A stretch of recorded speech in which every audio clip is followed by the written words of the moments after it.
Olá, boa noite, tudo bem? Vou gravar esse vídeo para vocês para explicar uma questão que tem sido feita por eu cunhar a frase "Vamos juntos fazer a diferença que queremos no mundo 4.0, líquido, moderno e digital". Antes de chegar propriamente no mundo 4.0, nós precisamos fazer referência a uma pessoa chamada Bill Gates, que cunhou esse livro em 1999, chamado A Estrada do Futuro. Bill Gates ele teve uma visão, então ele pôde perceber que todos teriam em seus desktops um sistema operacional e nesse sistema operacional seria edificado, né, o prédio com outros softwares. Então ele criou o sistema MS-DOS, Microsoft Disk Operating System, e de lá para cá toda a história do Windows, até termos hoje o Windows 10, que é utilizado na maior parte dos computadores no mundo inteiro.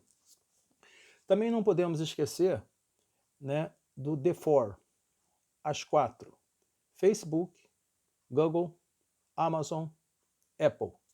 Então esse livro aqui, The Four, do Scott Galloway, ele mostra o DNA oculto nessas quatro empresas: Amazon, Apple, Facebook e Google. Comecemos por Steve Jobs. Nesse livro, em sua biografia, Steve Jobs, por Walter Isaacson, mostra toda a história do criador da Apple: iPad, iMac, iPhone, revolução em termos da música. Tudo que é colocado em termos da música dentro de uma caixinha que se chamou iPad e criou toda uma revolução na música. Steve Jobs deu um pontapé junto com Bill Gates nesse momento. A nova era digital, né? Esse livro muito bom do Google, como o futuro das pessoas, das nações e dos negócios será na era digital. Então o Google inaugurou o que nós chamamos de era da busca. Tudo hoje é encontrável. Se você não está no Google, você não existe.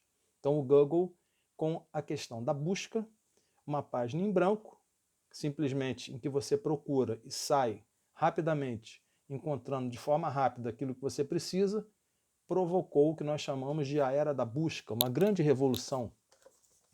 Nesse livro, Bilionários por Acaso, né, que conta a história da criação do Facebook, uma história de sexo, dinheiro, genialidade e traição, de Ben Mesrich, mostra como o Facebook foi estruturado e trouxe para nós o que nós chamamos de a rede social. Inclusive tem até um filme que eu recomendo a vocês assistirem, chamado A Rede, contando a história do Facebook. A loja de tudo, que foi inclusive motivo de conversa numa live anterior que nós fizemos, no Control Mais Café com Sérgio Taldo, mais uma live, mostra como Jeff Bezos estruturou a Amazon e revolucionou o varejo. Uma vez tendo esse forward, né, essa abertura, nós temos que entender que o mundo que nós vivemos hoje é um mundo líquido, né, em que Zygmunt Bauman traz para nós a ideia de que nada é sólido, tudo se esvai, a gente não consegue concretizar, realizar por muito tempo nada. É a vida online e offline, a mudança nas conversas de pais e filhos, o falso alvorecer dessa liberdade, porém condicionada através da privacidade, onde estamos sendo observados pelo The Big Eye, né?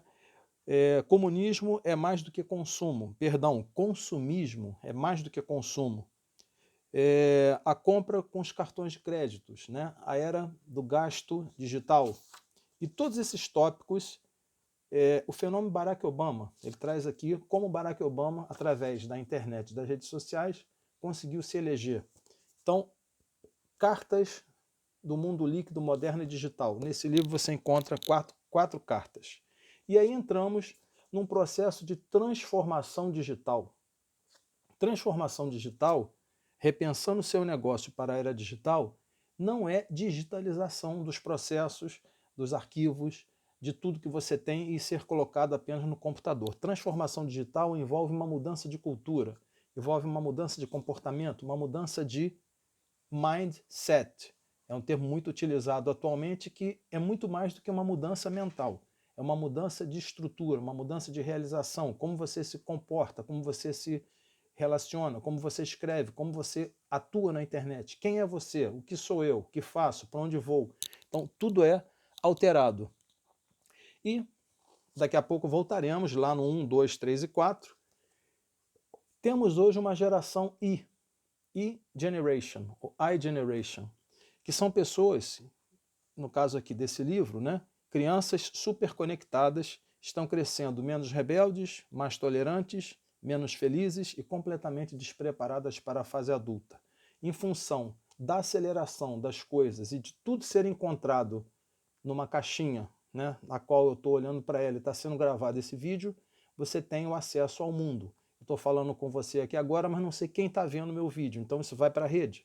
Então, cria-se uma geração conectada, que, na realidade, cresce de forma exponencial, digitalmente falando, porém, muitas das vezes não tão preparada para a fase adulta, e esse livro da Jean M. Twenge, ela relata vários itens aqui com relação às precauções, à orientação, e como se deve fazer para estar na era digital.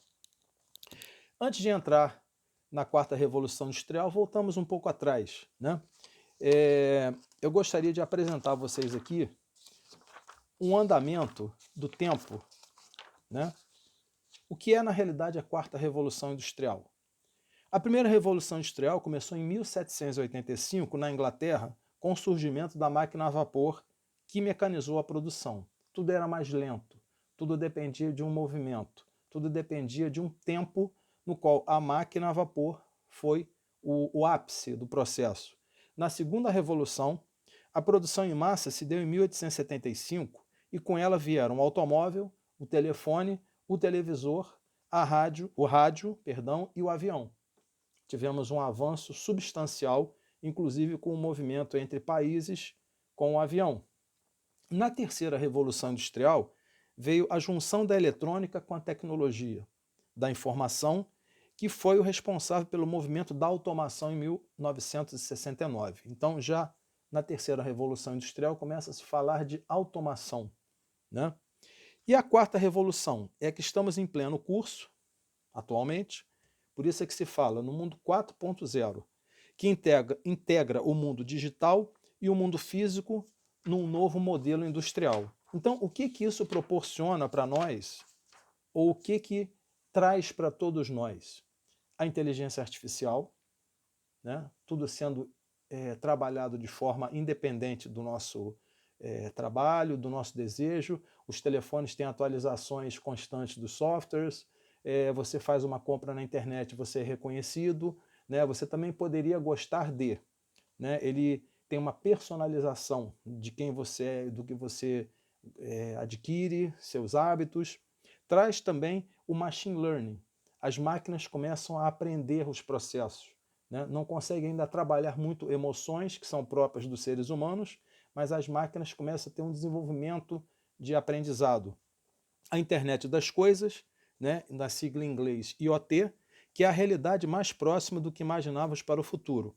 Representa os mais variados objetos, carros, geladeiras, relógios, TVs, conectados à internet entre si. Então você começa a ter uma internet das coisas conectadas em várias gadgets, em vários aparelhos. Você entra em casa, a luz já acende, você entra em casa, o seu computador acende, você dá uma ordem. Então a internet das coisas começa a funcionar dessa forma. Os dados começam a crescer. Então você necessita de um Big Data, você necessita de trabalhar com grandes dados. Então o Big Data, né, vem exatamente para ampliar os espaços. E, obviamente, em termos de Big Data, você tem que armazenar isso aonde? Na nuvem. Então você não apenas armazena todos os seus dados em computadores ou servidores locais, mas você faz o seu backup na nuvem da Amazon, na nuvem do Google, na nuvem da própria Apple. Então você armazena na nuvem. E a tecnologia blockchain, que é um sistema curioso e que hoje é uma das mais usadas e seguras maneiras de fazer transações digitais. Então, mundialmente conhecido, a grande sacada por trás da moeda virtual Bitcoin, o blockchain é uma base de dados distribuída. Então você não tem uma única senha, guardada num único local. Então você tem todo um sistema de trabalho integrado com o blockchain, né? Aquela ideia de corrente de blocos, a ideia de que aquilo passa a ser um sistema de registro inviolável. Então todo esse trabalho te leva a um trabalho redundante, né? Na indústria 4.0. E nesse livro aqui, o Klaus Schwab, ele resume muito bem tudo que está envolvido no processo e no trabalho da Revolução 4.0. Então, chegamos aqui, ó, os robôs e o futuro do emprego, né? A gente sendo substituído por trabalhos realizados por robôs, perdão, trabalhos repetitivos. Então vemos aqui, né, os seres humanos ali realizando determinadas tarefas que não podem ser ainda automatizadas pelos robôs. Então hoje muitas funções, muitas profissões, né, estão sendo vitimadas ou estão sendo até ameaçadas pela robotização do trabalho. E não poderíamos deixar de citar a professora Marta Gabriel nesse livro Eu, Você e os Robôs, pequeno manual do mundo digital. Toda essa apresentação de livros, né, é para a gente poder solidificar a ideia e não apenas eu falar da boca para fora, né? No capítulo 1, ela coloca da seguinte forma: nós, os humanos, você e eu. Foco na humanidade transformada pelas tecnologias digitais. Então, a gente traz aqui a questão da tecnologia criando a realidade, a questão das redes sociais digitais, a questão das microtendências, o social learning, né, o social media, a questão do consumo de mídia, a explosão de conteúdo, não é? A economia da atenção, e vários outros itens aqui, hábitos e vícios digitais, que são próprios desse momento de entrechoque entre, inclusive, as gerações X, Y, Z. Né? No segundo capítulo, ela trabalha aqui a questão das tecnologias com os computadores, foco neles e atenção com a humanidade. Então, outros itens aqui com a inteligência artificial em atuação e a interação mais fácil, a interação mais ritmada, a alteração mais trabalhada em termos da ação dos robôs. E no último capítulo, nós humanos mais tecnologias. Foco em como evoluímos juntos. Então, no último capítulo, ela ainda coloca aqui como Homo whateverus, whateverus, né? O Homo integrado nisso tudo. Como será o ser humano do futuro? Então, todos esses tópicos trabalhados fazem com que nós hoje possamos ter essa interação aqui via vídeo, possamos ter as nossas redes sociais, possamos fazer o trabalho via WhatsApp, né, enviando mensagens para milhares de pessoas ao mesmo tempo, num grupo, né, os perfis nas nossas redes sociais. Você tem personas em determinadas redes sociais, você tem o seu perfil no LinkedIn, onde você busca empregos, onde você coloca as suas postagens. Então, esse mundo 4.0 líquido, e que tudo se transforma, porque hoje é, amanhã não é. O momento que estamos passando atualmente com a pandemia, com a nossa quarentena, em que a gente está aguardando esse momento de liberação, faz com que tudo seja muito rápido e fluido. Nada é sólido. Então, o mundo 4.0 pode ser resumido dessa maneira. Nós interagindo com as máquinas, a gente tendo mais liberdade de ação, cada um podendo criar, desenvolver sua empresa de uma maneira inimaginável na Revolução 1.0, na 2.0, nem na 3, e estamos aí migrando para a sociedade 5.0, que seria o próximo passo com o advento da tecnologia 5G. Espero que tenha sido interessante, explicativo e bem lúcido, né, em termos de ideias. Nós publicaremos esse vídeo no meu canal no YouTube, @Sérgio Taldo, assim como nas redes sociais. Nos siga lá no Facebook, Instagram, Twitter e LinkedIn. @Sérgio Taldo. Um grande abraço, espero que tenha sido bom para você. Um grande abraço e até já.